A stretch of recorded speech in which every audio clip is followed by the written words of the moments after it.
Pourquoi l'Afrique, le continent le plus riche de la planète, devrait-elle utiliser la monnaie de quelqu'un d'autre pour ses transactions et ses paiements? Oui, le dollar est une monnaie internationale acceptée par tous les pays. Mais pourquoi les pays africains devraient-ils accepter un système de paiement qu'ils n'ont pas créé, renforçant ainsi le dollar, qui est la monnaie américaine? Dès le départ, des pays africains comme la Libye ont penché en faveur du lancement d'une nouvelle monnaie unique qui serait utilisée par tous les pays africains. Contrairement au dollar, cette monnaie aurait le dollar en tant que garantie et serait plus sûre. Cependant, lorsque de tels projets ont été élaborés, les dirigeants qui les ont proposés ont été soit détrônés, soit exécutés. Mais cela ne continuera pas plus longtemps, car le Kenya a remporté l'enchère pour accueillir le sommet du système de paiement panafricain en 2024. C'est quelque chose que l'Occident, en particulier les États-Unis, ne veut pas voir se produire, mais c'est inévitable. Pourquoi ce système de paiement panafricain est-il un cauchemar pour l'Occident et comment va-t-il changer l'Afrique à jamais? Découvrons-le dans cette vidéo. Récemment, l'Afrique a dévoilé son grand plan. Oui, l'Afrique en tant que continent uni a dévoilé son plan pour la création d'un système de paiement panafricain. Le Kenya a réussi à obtenir les droits d'accueil pour le système de paiement et de règlement panafricain en 2024, se plaçant ainsi à l'avant-garde des nations africaines qui cherchent à réduire leur dépendance vis-à-vis du dollar américain. Le président William Ruto a annoncé que le Kenya serait le foyer de Papa, et l'Assemblée de l'Union africaine des chefs d'État et de gouvernement devrait adopter la plateforme en février de l'année prochaine. Cette initiative devrait permettre d'économiser environ 5 milliards de dollars au continent en permettant aux commerçants de conclure des accords dans leur monnaie nationale respective, au lieu de les convertir en une troisième monnaie, principalement le dollar américain. Le président Ruto a souligné le leadership technologique du Kenya et son engagement en faveur de l'intégration africaine, ce qui a conduit à la décision d'accueillir PAP. Développé par la Banque africaine d'import-export, Afreximbank, et soutenu par l'Union africaine, PAP permet à un commerçant dans un pays participant d'instruire sa banque locale pour payer un fournisseur dans un autre pays en utilisant la monnaie locale. L'objectif est de simplifier et d'accélérer les transactions transfrontalières, en atténuant les coûts et les retards liés à la dépendance actuelle envers les banques correspondantes aux États-Unis et en Europe. La plateforme est particulièrement avantageuse pour les petites et moyennes entreprises et les jeunes entrepreneurs qui rencontrent des défis liés au coût de conversion de devises. Wankelmuni, le secrétaire général de la zone de libre-échange continentale africaine, a souligné l'importance historique de la mise en place d'un système de paiement unique, s'alignant sur les objectifs fondateurs de l'unité africaine. Actuellement, environ 80% des transactions intra-africaines passent par les États-Unis et l'Europe, souvent en dollars ou en euros, ce qui entraîne des délais de traitement prolongés et des frais supplémentaires. L'introduction de PAPS vise à résoudre ces problèmes et à contribuer au commerce inclusif en facilitant les règlements en devises directes entre les nations africaines. Cette initiative s'inscrit également dans le cadre du débat mondial plus large sur la réduction de la domination du dollar américain dans le commerce international. Alors que les analystes ont exploré des alternatives telles que le yen japonais, l'euro et le renminbi chinois, l'influence du dollar américain reste significative. Mais maintenant, la mise en place de PAP représente un pas vers une plus grande autonomie financière pour les nations africaines et un environnement commercial plus intégré et efficace sur le continent. Le secrétaire du Trésor, Nguyen Ndongo, s'est adressé à l'Assemblée nationale, exposant la dépendance du Kenya à l'égard des pays du BRIC pour faire face à la crise du dollar dans le pays. En réponse aux questions des députés sur la résolution de la pénurie de dollars, le professeur Njuguna a attribué la crise au déficit commercial entre le Kenya et ces 5 nations. Le secrétaire du cabinet a expliqué aux parlementaires que jusqu'au 23 mai, 43,7% des importations totales du Kenya provenaient de ces 5 pays. Interrogé sur l'impact de cette situation sur le commerce et la crise du dollar au Kenya, le secrétaire du cabinet a révélé que le déséquilibre commercial avait intensifié le problème de change étranger. Ces économies contribuent à environ 70% du déficit commercial du Kenya, avec la Chine en tant que partenaire commercial majeur, représentant 19,3% des importations totales du Kenya. En revanche, les exportations du Kenya vers la Chine ne représentent que 3,1% de ses exportations totales de biens. Le secrétaire du cabinet a souligné le déséquilibre commercial, notant que les exportations vers ces pays représentaient respectivement 1,0%, 3,1%, 1,4%, 0,6% et 0,3% pour l'Inde, la Chine, l'Arabie Saoudite, la Russie et la Malaisie, au cours de l'année précédant mai 2023.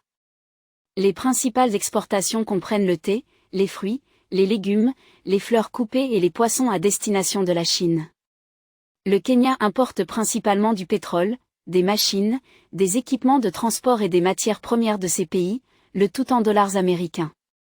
Lors d'un récent forum sur la zone de libre-échange continentale africaine à Nairobi, le président du Kenya, William Ruto, a exhorté les dirigeants africains à accélérer l'adoption du système de paiement et de règlement panafricain par les banques centrales et commerciales.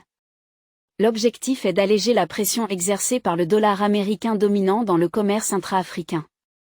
Le président Trudeau s'est dit profondément préoccupé par le paysage fragmenté des paiements en Afrique, où près de 40 devises sont utilisées dans 54 pays, compliquant le processus de libre-échange. PEP, une collaboration entre l'Union africaine et Eximbank, a été lancée en janvier 2022 pour faciliter les paiements transfrontaliers efficaces dans les monnaies africaines locales, réduisant ainsi les risques et favorisant l'intégration financière régionale. Le président Ruto a remis en question la nécessité d'utiliser des dollars américains dans les échanges entre les nations africaines, plaidant en faveur de l'adoption de PAPPS pour simplifier les transactions. Avant l'existence de PAPPS, la Society for Worldwide Interbank Financial Telecommunication, SWIFT, servait de plateforme principale pour les banques africaines dans les transactions transfrontalières, entraînant une perte annuelle estimée à près de 5 milliards de dollars et sapant le commerce entre les pays africains. Malgré la rapidité et la rentabilité de la transaction avec des pays éloignés d'Occident, les transactions intra-africaines sont confrontées à des défis.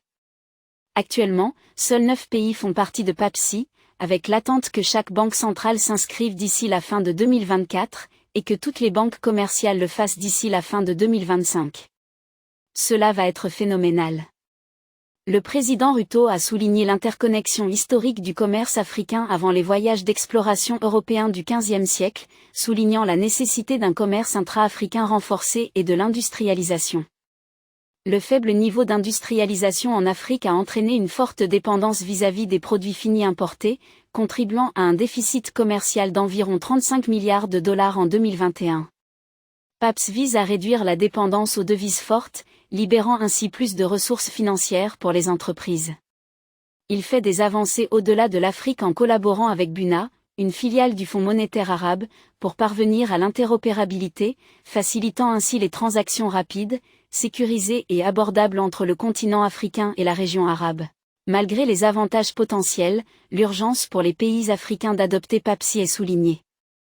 Le président Ruto et Bénédicte Oramar, président de la Banque africaine d'import-export, met en avant son rôle dans la domestication des paiements africains, la réduction de la dette étrangère, le renforcement des recettes fiscales gouvernementales, la promotion du commerce intra-africain et le renforcement des devises du continent. Cependant, l'adoption généralisée de PAPS est cruciale pour son succès dans la promotion du commerce intra-africain. C'est pourquoi le président kényan William Samoei Ruto a appelé les nations africaines à cesser d'utiliser le dollar américain pour le commerce intercontinental. En s'adressant au Parlement de Djibouti, le président Ruto a souligné l'importance d'abandonner la dépendance vis-à-vis du dollar américain pour les transactions commerciales entre Djibouti et le Kenya. Actuellement, les commerçants de Djibouti et du Kenya sont tenus d'acquérir des dollars américains pour le commerce entre les deux pays. Le président Ruto a remis en question la nécessité d'impliquer la monnaie américaine dans les activités commerciales entre les deux nations. Il a souligné que l'intention n'était pas de s'opposer au dollar américain, mais de favoriser un commerce plus libre. Il a suggéré que les achats en provenance des États-Unis pouvaient toujours être réglés en dollars américains, tandis que les transactions avec Djibouti pouvaient utiliser les monnaies locales. Les remarques du président Ruto mettent en lumière l'engagement du Kenya à favoriser une plus grande intégration économique en Afrique et à réduire la dépendance aux devises étrangères pour le commerce régional. Cependant, le journaliste Simon Ateba a mis en garde contre le fait que la mise en œuvre de l'appel du président Trudeau à se détourner du dollar américain pourrait rencontrer des défis.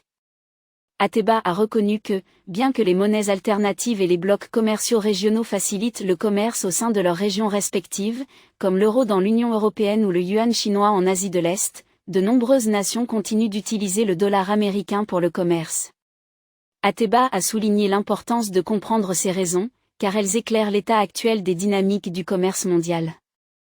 Il a énuméré plusieurs raisons pour lesquelles le dollar américain demeure la monnaie préférée pour le commerce mondial, notamment son statut de principale monnaie de réserve mondiale, la stabilité renforcée de l'économie américaine et la profondeur et la liquidité des marchés financiers américains. Ateba a conclu que, bien que l'utilisation de monnaie locale en Afrique pour le commerce intercontinental puisse sembler séduisante, cela dépend de facteurs tels que la stabilité du continent africain, la croissance du volume des échanges en Afrique et le volume des échanges entre l'Afrique et le reste du monde. Ces derniers mois, il y a eu un mouvement mondial dirigé par certains leaders mondiaux pour réduire la dépendance au dollar, la principale monnaie mondiale largement utilisée pour les transactions. Le consultant en affaires kényan, John Mawanji, qui participe actuellement au Forum Russie-Afrique à Saint-Pétersbourg, est en faveur de la dédollarisation. Il suggère que s'éloigner du dollar américain pourrait aider à atténuer la vulnérabilité ressentie par de nombreux pays en développement. Tout en reconnaissant l'importance du dollar dans le commerce international, Mawanji a souligné l'importance de s'engager dans le commerce avec des monnaies régionales, en particulier en période d'instabilité politique. Voici un rappel pour aimer et partager la vidéo et vous abonner à notre chaîne pour regarder plus de vidéos sur la culture noire, l'histoire, la civilisation et l'identité. Revenons maintenant à l'interview.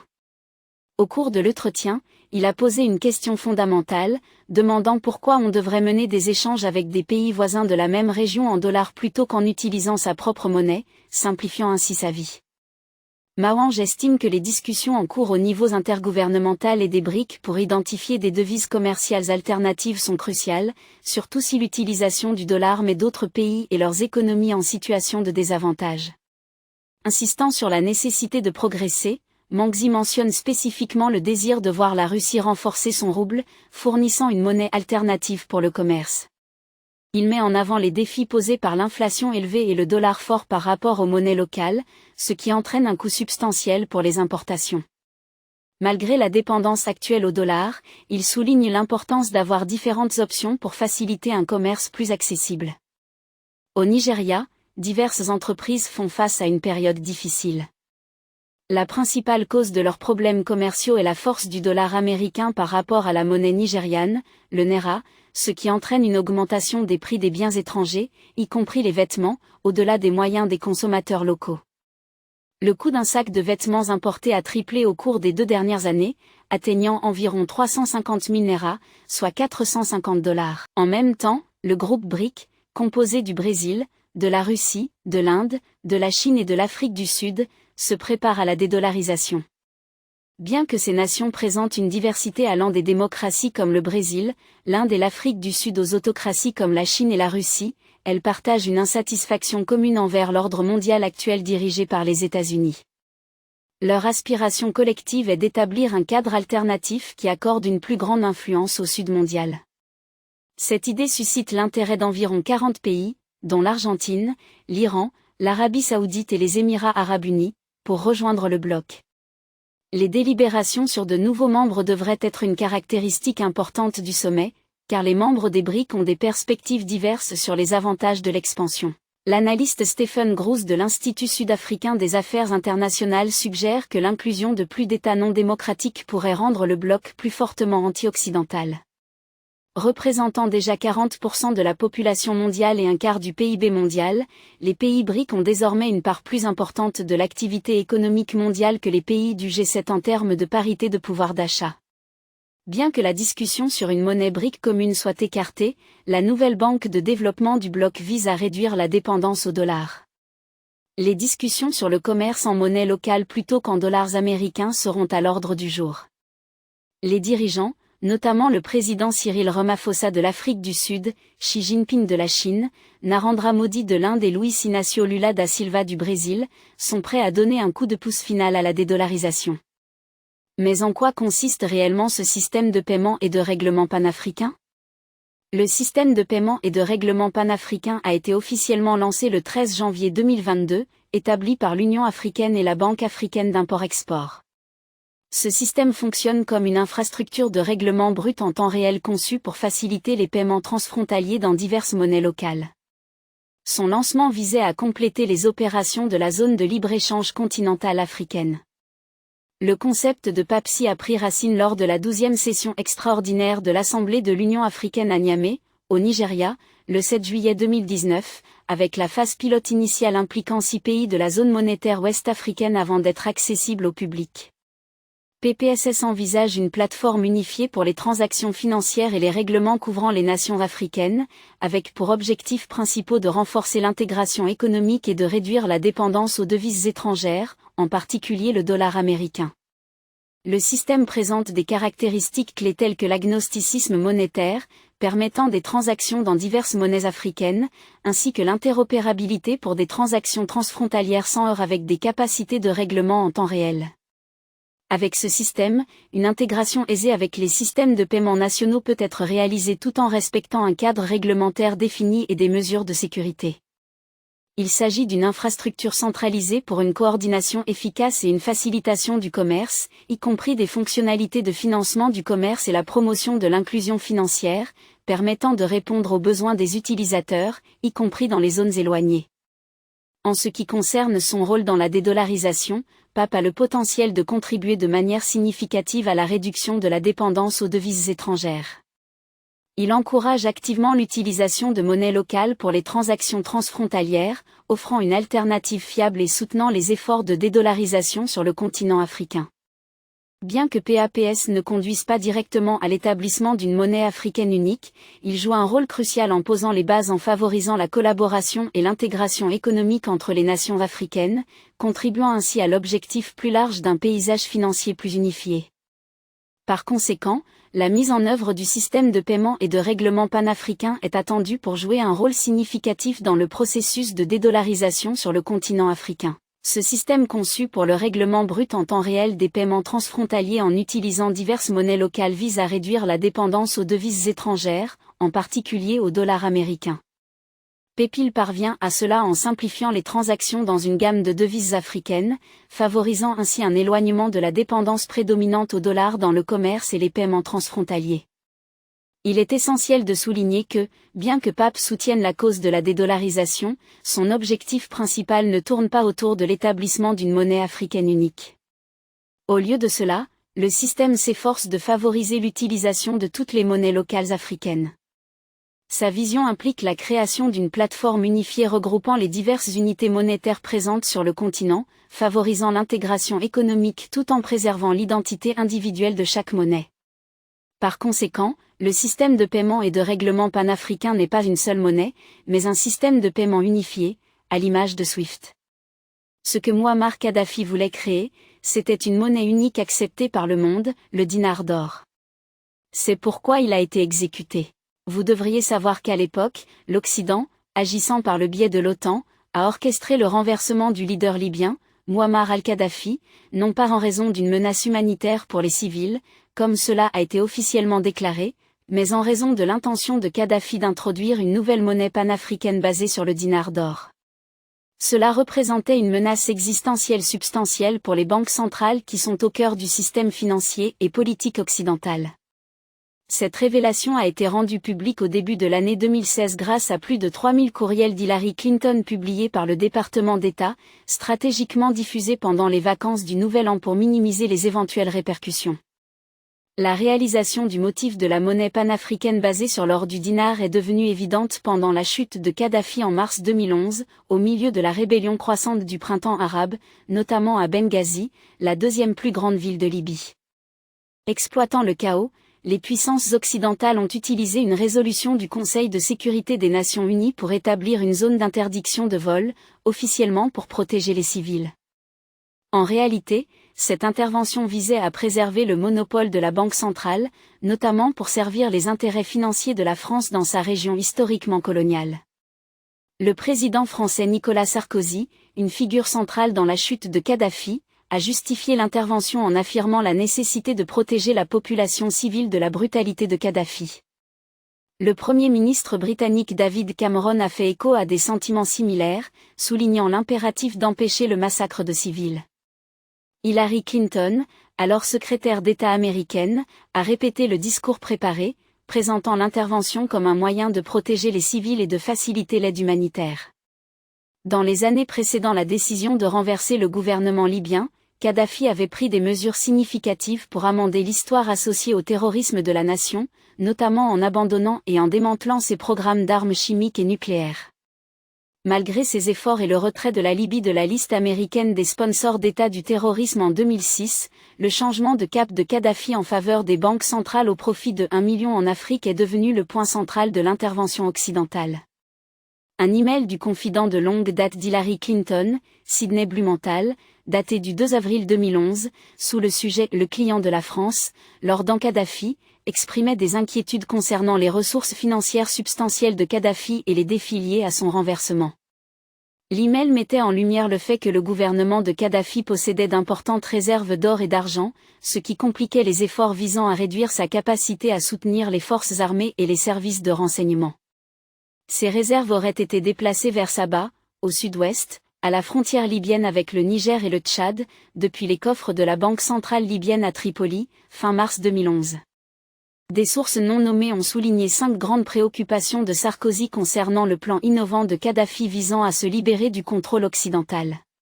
Ces préoccupations comprenaient le désir de gagner une plus grande part de la production pétrolière de la Libye, accroître l'influence française en Afrique du Nord, améliorer sa situation politique intérieure en France, donner à l'armée française l'occasion de réaffirmer sa position dans le monde et répondre aux inquiétudes de ses conseillers concernant les projets à long terme de Kadhafi de supplanter la France en tant que puissance dominante en Afrique francophone.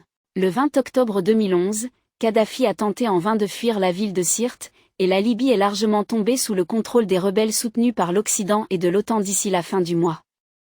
La réaction impitoyable d'Hillary Clinton, « Nous sommes venus, nous avons vu, il est mort », s'est déroulée lors d'une interview peu de temps après le meurtre honteux de Kadhafi. Comme d'habitude, les États-Unis et leurs homologues occidentaux ont laissé le pays à son propre sort après avoir ravagé la nation autrefois prospère. Et malgré certains problèmes en Libye avant le coup, les Libyens jouissaient d'un niveau de vie incroyablement élevé, le plus élevé en Afrique, a déclaré l'avocat international Francis Boyle à RT. Il a ajouté, « Lorsque je suis allé en Libye pour la première fois en 1986, j'ai été stupéfait par l'émancipation des femmes.